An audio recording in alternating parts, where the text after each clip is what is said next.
Au sommaire des éditions du dimanche 13 octobre.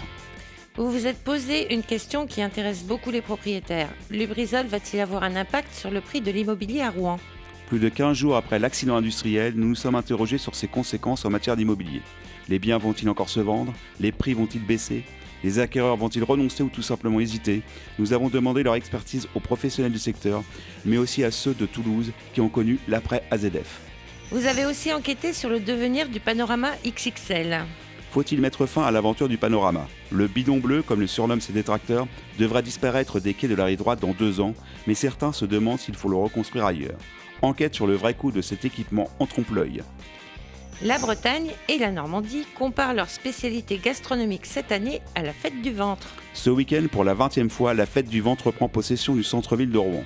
Une fête de la gastronomie qui rassemble 180 exposants. Notre chroniqueur culinaire Perico Légas en profite pour lancer un appel à venir redécouvrir les produits normands, malgré Lubrizol. Le départ de la Transat, c'est tout juste dans 2 semaines. Le Havre se met alors de l'une des 3 plus grandes courses maritimes au monde. Les skippers se préparent et tous ne sont pas des professionnels. Parmi eux, les frères Courbon, avocats et communicants de profession, qui se lancent pour la première fois dans l'aventure. Direction le Brésil. Dans Figure de style, vous dressez le portrait d'un aventurier havrais. Depuis tout jeune, Pierre Michaud prouve son goût du challenge. Il s'est ainsi retrouvé à assister son neveu, le célèbre explorateur et cinéaste Nicolas Vanier. L'homme de l'ombre a été de toutes les expéditions, porté par le souffle de l'aventure.